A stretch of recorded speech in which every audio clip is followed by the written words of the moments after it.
Welcome to Math for All, where we try to make math creative, curious, and inclusive for everyone. I'm Molly Volke. And I'm Heidi Subnani. Thank you so much for joining us this evening. We are really excited about this conversation we're going to be having about MathPlay. And if you would like to follow along on Facebook or Twitter, otherwise known as X or YouTube, we Right. are happy to have you join us there as well. If you click follow, you will always be able to join us for our conversation with amazing math educators. And so we look forward to seeing you in those spaces as well. Yes. And we are super excited about our guest. This is a repeat guest that we've had before, and we've been following the work that he's been doing, and he has a new book out. So we're going to be able to talk about his new book today. And his question is, why should we facilitate more math play in our classrooms? So we are very excited to have Libo Valencia with us today, and I'm gonna tell you a little bit about him. Libo Valencia is a mathematics teacher at Horace Greeley High School in Chappaqua, New York. He is an adjunct lecturer at his alma mater, CUNY Lehman College, and also enjoys teaching at Mercy College. With 15 years of experience, Libo is a passionate educator who strongly believes that understanding mathematics can help all students develop critical thinking and problem solving skills that can be utilized beyond the classroom. Libo is known for his constant use of different technologies to engage his students by bringing math concepts to life. As a mathematics educator, Libo has taught a wide range of subjects from remedial algebra classes to upper level calculus. He is committed to helping spread the joy of mathematics through math play. Libo wholeheartedly believes that facilitating math play helps students develop a deeper appreciation for math and empowers them to better understand it. So let's bring Libo in. Hello. Hi, hey Heidi, how are? Nice to see you Hi, again. you as Yes, well. it's wonderful to see you. And you've had an amazing thing happen since we last talked to you. And it That's right. looks Yeah, like this. yeah. Nice. Yeah, we're super excited about that. And we've been talking about it offline, Heidi and I, about what Oh, you have really? in there. Yeah. But we would love to start if people didn't get to see your first interview with us, telling them a little bit about you and what is your math story. Oh, like that's actually I think one of the first chapters of MathPlay because I think that it is important for everyone to share their math story, whether they like math or don't like math. Yeah, I think it's important for everyone to share the math story. So my math story started back in Colombia. I think I mentioned I shared with you that I was born and raised in Colombia. I live in Colombia until I was about 15 years old. Then I moved to the States, had to learn English, had to like kind of like reset, restart. But everything was positive. Everything was all blessings. So I think my math, like my love for mathematics, started back in Colombia. I was a really good student, like all the subjects, but math came like natural to me. And for some reason, like most people dislike math. Like who would have thought? And to me, it came like so natural, and I really enjoy like helping people with math, and like it made sense. I love from like a very young age. I love the consistency of mathematics. I would like when you learn something and then it led to something else. I could almost feel excited when like the teacher was explaining something back in elementary school because I knew where they were going. I was like, oh my god, this is gonna connect with this, and this is like baby Libo, right? Like Libo when he was like 9 or 10. Um, so I always felt that like in math class, I felt empowered. I felt like I could always do a question. I felt that I could help people. So in a way, I felt that math was sort of like my superpower. When I came to the States when I was 15, as a teenager, I like math was again my safe place. What happened is like when you move from another country, you are involved in like an English language learner program, right? But like my math classes, because I had a strong mathematics foundation, were like considered to be like regular classes. So in math class, it was funny because like I didn't understand what they were saying because they were speaking to me in English and I was just learning it. but I understood the math. And I feel that once again, math was my safe space. And through mathematics, like not only did I feel comfortable, but I started picking up things because I knew the math. And I was like, oh, so that's how you say it in English. So it was a transitional period. And then from there, my love for math started to like develop and develop. I had amazing teachers at White Plains High School when I arrived from Colombia, and they pushed me. They at the end of that school year, they said like, Libo, you should go into honors classes. And I was like, no, like I just got here. I'm sorry, like I don't want to go into the honors class. I was afraid, but it turned out, it turned out okay. I went into like honors classes and whatnot, but I always felt like a fish in water when I was in a math class. Whether it was like back in Colombia or here, and then from there, thank God I got a full scholarship to go to like Lehman College, and I was able to like do my major in mathematics, minor in education, became a math teacher, and then it's now like 16 years after that I've been teaching mathematics. That's awesome. Wow. I feel like you did say that in the book, but I guess the biggest part that I remember from the book in terms of your most current math story leading to the book is the work that you did with your daughter. And so 16 years in, and how do you feel like your teaching has changed from the time you started teaching until now? Because it's very much what the book is about. Oh, 100%. I wish, one of the things that I share, and I have shared this in social media on Twitter or X, is that I really wish that teaching programs had a component of like feedback. Because I over recent years, like I probably after my 10th year, I started like asking students for feedback.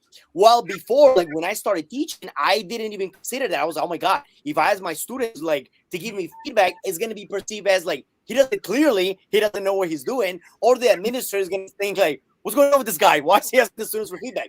And what I've learned is that I've had the opportunity to teach like different classes, not only different classes, but also different levels. What you will consider like the standard level, the honors level, the essential, or like the remedial level. And what I've learned is that the students will give you the best feedback ever. They provide with transformational feedback because like you could apply that feedback and then it goes back to them. So I think like over recent years, some of the best feedback that I've gotten has come from my students. When they say like, oh, Mr. Valencia, like, this was like too much, or maybe we could do this. And I've also learned like over recent years that a lot of times it's not about like before, like Libo from like the first 3 years.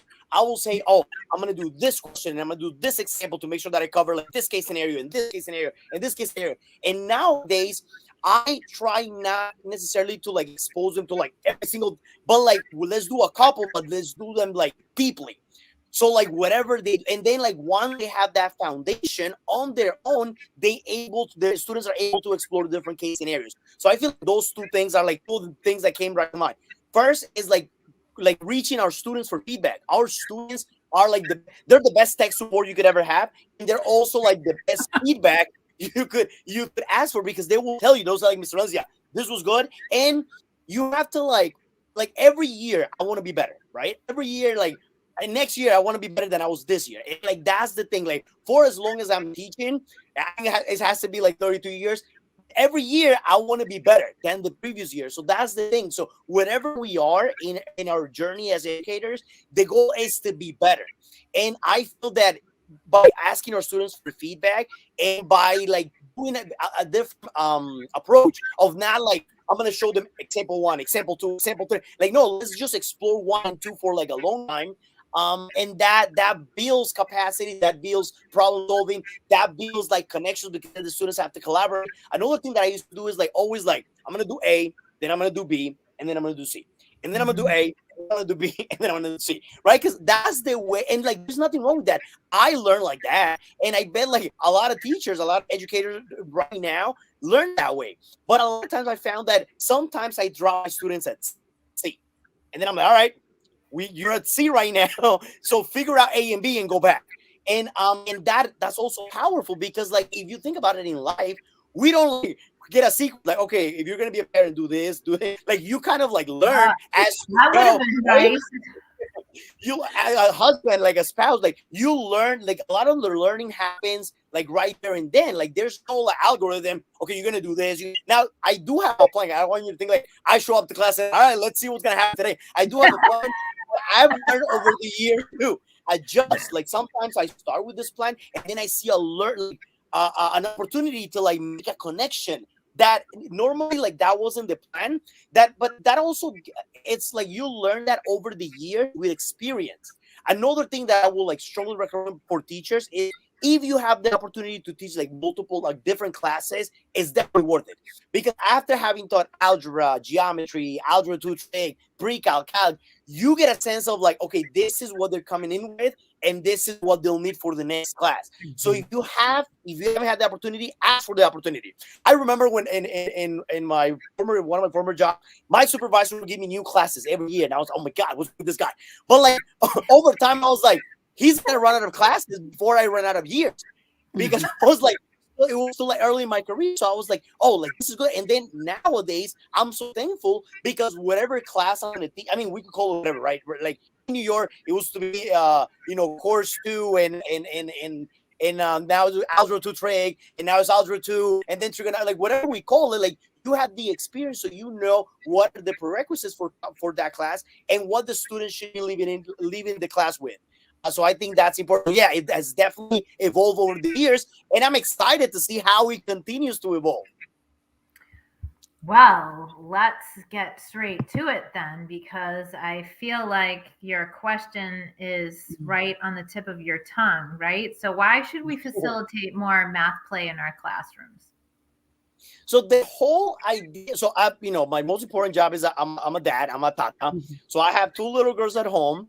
One is 9 and one is 4. So my older daughter, she's so good. I mentioned this before. She's so good. She's like an angel. She makes it seem so easy, right? That's how you get tricked. That's why we had a second one. Then the second one turned out to be the devil. She listens to nobody. She does whatever she wants. So the first one made us feel like, oh my God, this is so easy. Like she does what you tell her. She's so good. And then we had the second one. Second one is crazy. Like the second one listens to nobody. She does everything that the first one. It's crazy. If you have a second child, like that's what's bound to happen. So with my daughter, my teaching experience has been both at the high school, and when I finished my first master's in pure math, I had the opportunity to teach at the college level, which, to be honest, was something that I was thinking, okay, like at some point when I'm like closer to retirement, I'm gonna be teaching at the college. I think that would be cool. But the opportunity presented itself, and a lot of times, like the book, a lot of things that had happened in my life, it's like there's an opportunity, and then you could take it or not take it. What I always think is like, if I don't do it, I might not have this opportunity again. So I decided to do it. So my teaching experience has been both at the high school and college level. I have no training, no official training to like teach elementary, but I have a daughter. So as my daughter and it was like, it's so cool because like my elementary experience was in Colombia, so it's completely different. And then I see how she's like learning things in here. So of course, I started like doing, teaching her, but we call it MathPlay. So since she was like in pre-K, pre-K 3, she was like very young. We started playing, and I started showing her things and playing with like everything around the house. In our basement, right now in our basement, we call that like the MathPlay headquarters. There's like so many toys and games and all the math toys that are out there. We have them in this basement. So like I started playing with her to the point where she will say like, "Tata, are we gonna play or are we gonna math play? Because like, are we gonna go play outside like normal play, or are we gonna play math play?" So I was like, no, let's. So and a lot of times when I would like play with her, I had a plan. I was like, oh, I'm gonna teach her addition. I'm gonna teach her about shapes. I'm gonna teach her about, and we use dice, we use domains, we use like different things. And a lot of times I had a plan, but then it like quickly developed into something else, something she wanted to explore, something that, oh, will this work? And then I knew the answer, but I pretended I didn't. I'll be like, I don't know. That wouldn't work. Let's find out. Let's try it out together. So we'll try it out. And a lot of times, like, it was hard as her dad. I mentioned this in the book, not to jump in and say, like, no, Marina, that's not gonna work. Let's do this. But like, I let her. And at the beginning, she will like get frustrated and then, this is not working. Let's do something else. But then, like, over time, she started to feel like empowered. Like, oh no, let's do this. And what I noticed was that anytime we were exploring something that she wanted to do, she was really engaged. And so, like that was when she like wanted to try things, and like she was the most engaged. So like that to me was like, oh my God, this is so cool. And so what I started thinking is, I wish that I could like take this approach of MathPlay and bring it with, like, use it with my students. So that's like when the idea started to like, but of course, like, at home we don't have any. I have to follow a specific curriculum. Like I don't have to. It's only one student, and she like listens to me, and we could take as long as we want, as little as we in a particular topic. But I started like it was definitely I felt in my heart that, oh my God, like this is at least like worth like the shot. Like I should try this with my students because I see how powerful it is with my daughter. Then it's definitely worth it trying with the students. So I decided to try with the students, and it's been transformational. It's been fantastic. I've experienced like in perspective like similar results with my students, even though it takes more planning. It's like you have to be very intentional. I was afraid, like, is this gonna work? Are my students gonna say like, oh, Mr. Valencia, we're in high school, this is like good for like your daughter at home, but this is not gonna work for us. So I decided to try it, and it's been good. I do have some example. I don't know if I can share. Can I share some Yeah, examples? you can. Yeah. Let's see. Oh, I think I could do. If you do present on the bottom. Oh, I see it. Okay. Let me see. So I do. Let me see. Oh no. Please give me a limit. All right. No, it's okay. So I think giving me I'll try to like resize it. So the idea is I decided to try with my students at the high school, and it's been very positive. I started with like a geometry class because I feel like there's so many applications and things that you could do in geometry and it worked. It's been very positive. The students like it, to the point that like when that started to develop, one day on Twitter on X, Brian asked from Codebreaker reached out to me and said, "Oh, like I've seen some of the things that you do. Like, have you ever considered like writing a book?" And I was like, "What?"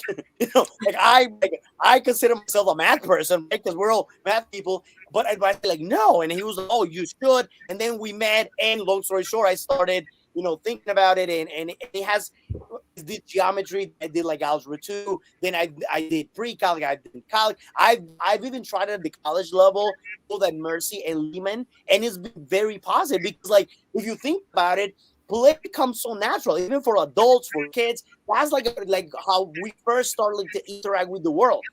So bringing play into math class, it's been amazing. So can you tell us how, I know that you started with geometry, but like, how do you know where to go to find math play stuff for high school kids? So a lot of times, what I like, my advice to anybody is like, start small, right? Because if you try to like, I'm gonna do a whole unit or a whole something, it becomes too much. Oh wait, actually, I think. Let's see if I can do this. Hold on, I'm trying to show you some examples because these examples are worth checking out. Let me see. Can you? Yeah. Can you see my screen? Here we go. Oh yes, you can, right? Yeah, there we go. Yeah. Okay. So here are the examples that I wanted to tell you. Like, this is how it started. It really started with my daughter in our basement. We will do math play. We will create patterns. We will do all kinds of operations like addition and using like dominoes and dice and all sorts of things to make it like concrete, and so that she will have like a good time with it.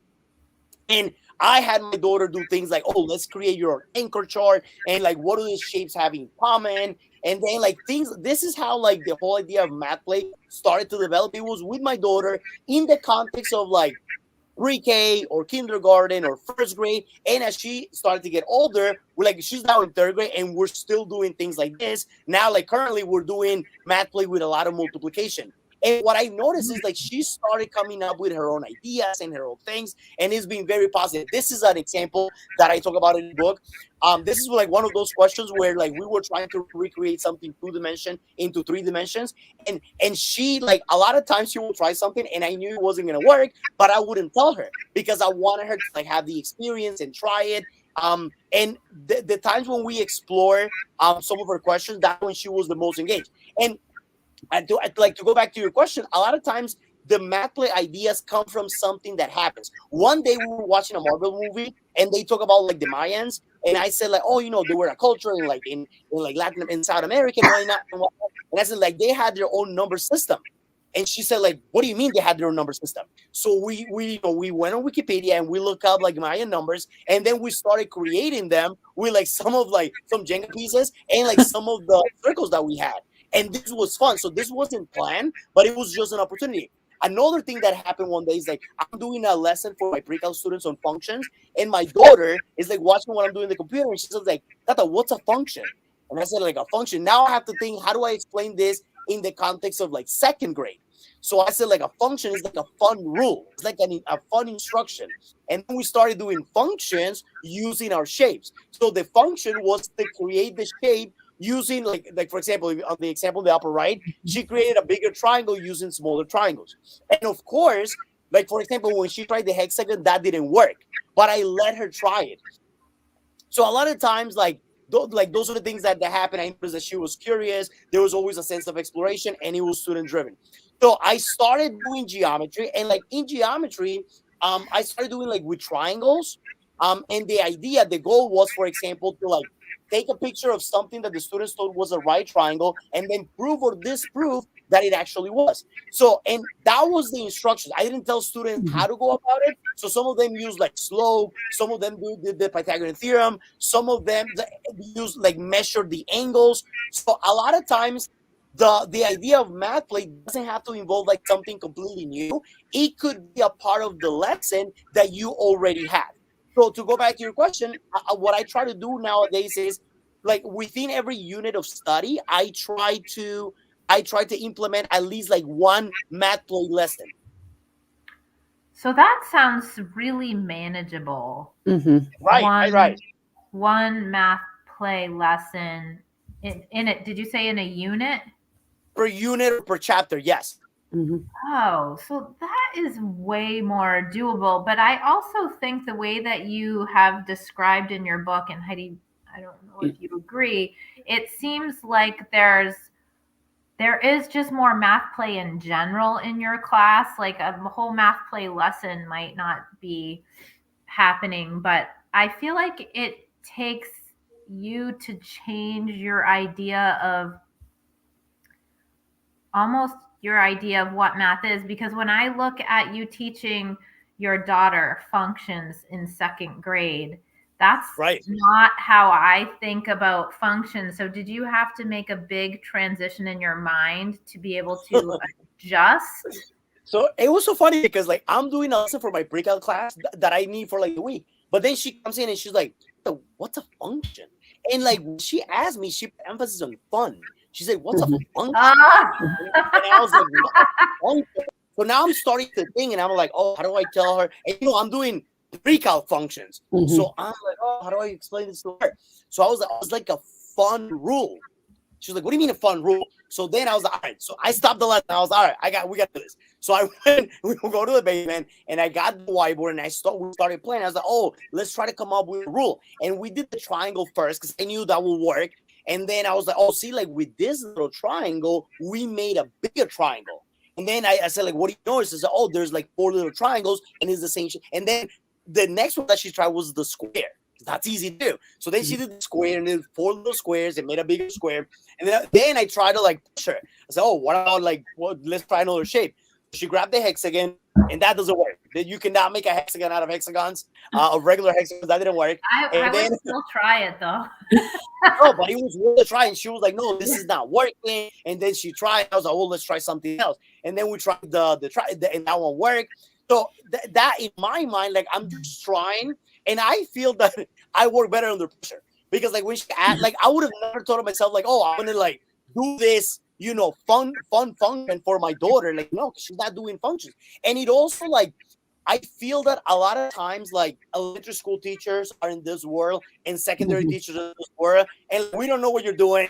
We don't know what you're doing, and it shouldn't be the case. Like a topic that is like functions that is considered to be like something that they learn at the secondary level. Like students as early as second grade could be exploring that, or like thinking about it in like with a different lens. So like I thought about it and we started playing, and it was a lot of fun. So a lot of times it's just like out of necessity, or like something happens and then like I see an opportunity to make a connection, or like my daughter like asks me a question and then like it leads into something else. And I feel that it's been very easy because my older daughter Mariana, she's like very curious, and like she will stay with a problem and try to solve it and try to figure it out. Now she wasn't like that at the beginning. At the beginning, she will get like as any kid, she'll get frustrated. Like, I don't want to do this. It's hard. But like now she's like, oh, like I feel that because of like all of our MathPlay, she always feels that she can solve it. She always feels that, oh, like there has to be a way to figure this out. And I tell her like it's okay not to know, and it takes time. That's one of the things I say in the book. Like learning takes time. And like that's like making mistakes is a part of that journey. And I I pretend a lot of times that I don't know. I make mistakes. Tata, what silly goose, don't do that. And then she like will fix it all around. And then like because I want her to feel like, oh, my dad doesn't have all the answers, and I make mistakes, because a lot of times we talk about that. So like everyone talks about the growth mindset, and everyone agrees. But like, how often do teachers model mistakes for students in the classroom? Like our lessons are like perfect, right? 16 years of experience going to a lesson, and it's like beautiful. But like it wasn't like that in year one, right? Like my students this year get to see, all the mistakes that I made as a new teacher, and I'm like, my students like from this year are helping me become a better version for like next year. So I feel like that should be the goal. And like math is not this thing that a lot of people. I feel that one of the reasons why a lot of people like don't like math is because they think it's like this, like you understand it or you don't understand it. There's one way to do math, and you either get it or don't get it, and that shouldn't be the case. And I feel that MathPlay is like a tool, right? To destroy that. Like, no, that's not the case. We could be playing with math, not only at the elementary level, which I do see a lot with my daughter. I see that there's a lot of opportunities for her to like come home with like frames and things, and like when she plays something online, and it feels like she's not like studying, right? It feels like she's playing a game. And I wish that there were like more opportunities for like us secondary teachers to bring play into the classroom. So, I think. Oh, sorry. Go ahead, Heidi. No, I mean, I think that's such a critical component, particularly for, parents who may not feel as comfortable, like helping their kids in math, or thinking about, I'm rushing here tonight from a family math night. And it was that idea that it was all game based and all play based. And so elementary school, and we wanted them to just really experience the ways in which we're trying to teach their students math, to explore and to try things and to have experiences with that. And then additionally did some work with Number Talks. And my friend who was running that station said, parents came to her after and said, well, I wish that I had that experience, or I could have that experience. Like if someone could just do that with me now, so that I know how to be more supportive and help my kids, with that experience. I was like, well, do that together. Right. Like the kids were so excited to show their parents the games and the learning that they've been doing. And so sometimes it's just being open to allowing that to happen. Yeah. That's amazing, because I think it takes a lot to turn parents over to the new ideas of math that we're exploring in the current age. But one thing that you had said when you were talking, Libo, really kind of struck me, because I've been having this conversation for the last couple of days, and it seems like you were not saying specifically perseverance, but you were really talking about the idea of perseverance, and Mariana really developing perseverance through MathPlay. But I'm wondering if you are starting to, or have seen this same result with your students. Oh my God, yes. I'm so glad you asked that, because like what I've noticed is a lot of times at the high school level, right? What like you will think that students in the honors classes or advanced classes are the students that enjoy math because they're good at it, but that's not the case. As a student, right? Like a lot of math teachers, as students that were like did well in math, like you didn't always enjoy math class, not because like we love math, but to me, like, it always felt very predictable, right? Like we're gonna do this, we're gonna do this, we're gonna do this, we're gonna do this, we're gonna do this, and like repeat, repeat. And, like there's nothing wrong with that because it builds, right? Like I remember like in Colombia when I was learning algebra, we used this popular book in Colombia called Álgebra de Waldorf, which is like used in a lot of Latin American countries. And I remember doing hundreds. And when I said hundreds, I mean like 400, 500, like factorization questions, because like in my mind, I was like, oh my God, I want to do all the examples on this book so that my teacher does not surprise me. There is nothing that he's going to give me that I haven't seen. So like even students at like the advanced classes, like that's not, it's not always an enjoyable, like something that they enjoy. They like doing well in the class doesn't necessarily mean that they're enjoying it. So what I've learned is that a lot of times, like through MathPlay, students not only create like perseverance, like they stay with the problem, but also it creates a sense of like ownership. I need to show you this now. Say, like, this is your phone. Yeah. Are you gonna show us the Desmos project? project? Yeah, no, that yes. Well, first I want to show you this one.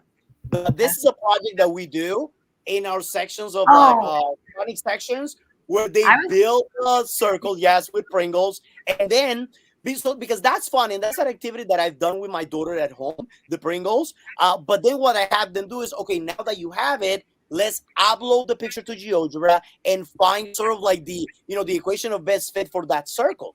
So like now we're like, they do the circle and now there's a component, and this is a lesson. I get to write like a lot of like college reg letters for like juniors.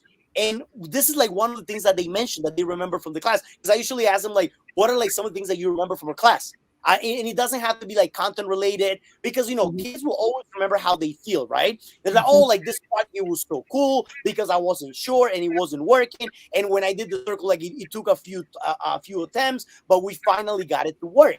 So like this not only creates like a sense of like ownership and like the students are working together, but yes, high engagement, perseverance, and a sense of ownership. And yes, the older project that students definitely stayed and like show a lot of perseverance is the doing art with math. So my Desmos art project, this is something that we do like on a yearly basis now, and the instructions of the project are usually very like open. I tell them like use at least like whatever number of like types of functions, but I don't tell them like you have to use like this many specific equations. I tell them like do domain and range restrictions, and the work that I've seen from students is absolutely amazing.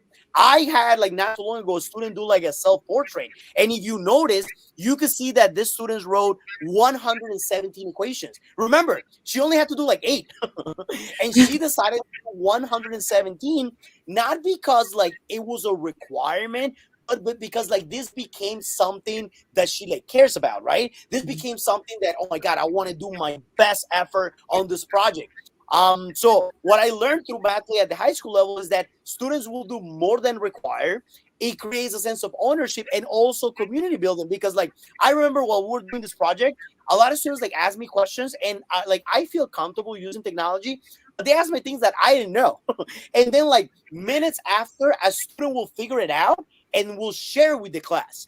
So I feel that if we really want to display a growth mindset, we have to be willing to like take risks, right? And like try something with a tool that maybe you don't have all the answers for. Because if you're gonna wait until like you have all the answers, most likely it's never gonna happen. Well, you will be dead, right? Yeah. Another thing that I do is, and this is like my secret. Like this is people like tell me like, what? How do you like their mind is like, why would you do that? Like, what if somebody comes to see you that day? What I do, this is my secret. Like when I've tried things that I never tried before, I invite the administrators in my school. I say like, oh, on this day I'm gonna be trying something new. Feel free to stop by. Sometimes they stop by, sometimes they don't. But in my mind, like it doesn't work. I told you I'm signing for the first time, right? Don't trust me. And if they come and it works, then like, oh my God, yes, Mr. Valencia, keep going. To be fair, the administration of the school, they have been very supportive of ideas and like the the thing to do. But that's what I do because I don't want to be thinking about that. So I invite them straight up. I say like, listen, on this day I'm gonna be trying something new. If you're free, if you're available, stop by. Like we're gonna do. I haven't done. I don't know how it's gonna go. Free to stop by. So that way they come and it's not working. Well, I invited you, right? And it's not working. Well, we'll try it again. Libo, your excitement for teaching is just so palpable, even through a screen. Yeah. I can imagine your students absolutely finding complete joy in your class. Yeah. Thank you. Absolutely.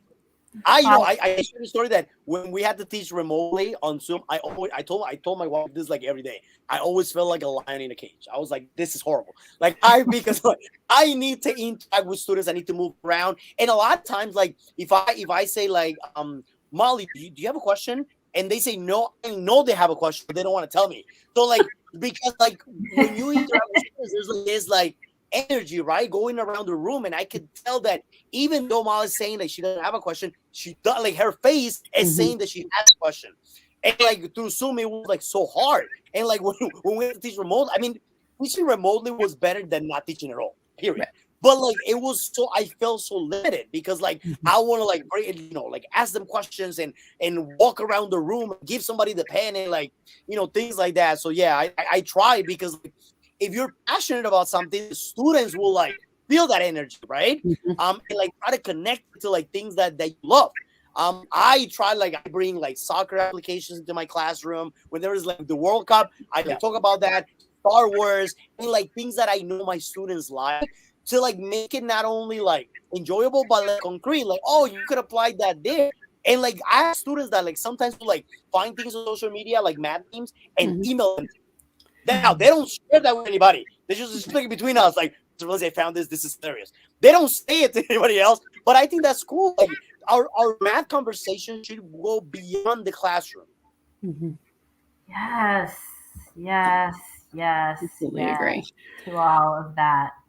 So can you please tell us and our listeners how they can learn more about you and maybe where they can find this? Yes. So I'm pretty active on X, formerly known as Twitter. I think that any ideas that I find that work with my daughter, with my students at the high school, with my college students, any programs, right? I love to like try like different ed tech platforms. So anything that I try that works, I'm gonna share. I'm like, oh, students tried this and it was good.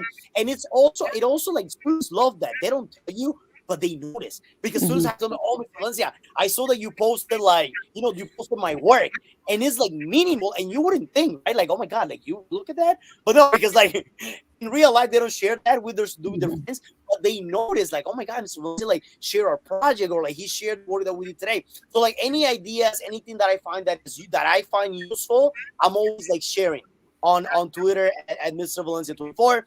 I also have YouTube channel. Also same hashtag at Mr. Valencia 24. So I'm not as active on YouTube, but I have some, like I started during the pandemic because what ended up happening is like we started using like all these tools, right? Regardless of like your level of comfort with technology. So I had a lot of teachers like ask me like the same question like 100 times. Like, how do I do this on this program? So I was like, you know what? Let me like just make a short tutorial about like how to do a video so you could just watch a video. So that's how we started. So I started on like short videos about like different edtech tools, and then there's also like different videos about like MathPlay and whatnot. So I post that mostly like Twitter. I also have a website, libovalencia.com. So there you can see like I have a blog. I have all the different links.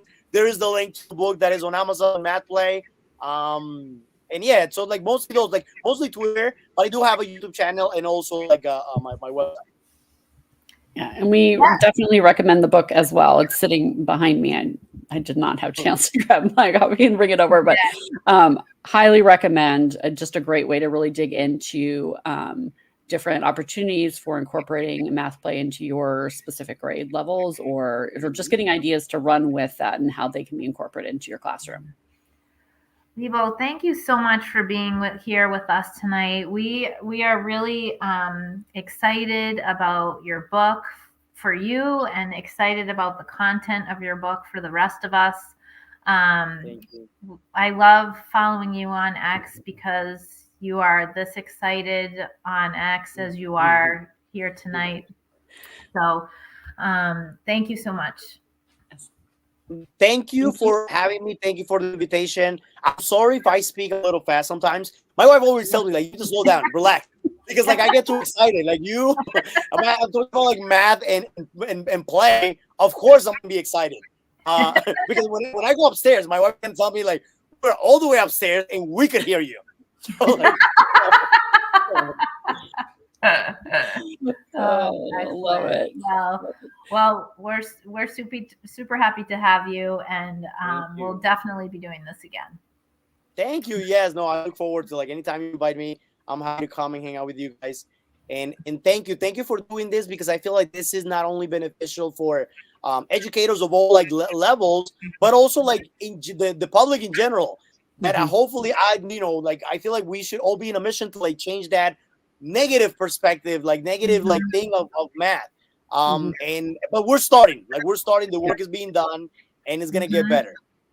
It is gonna get better. Absolutely. With more Libos in the world, it's bound to get better. All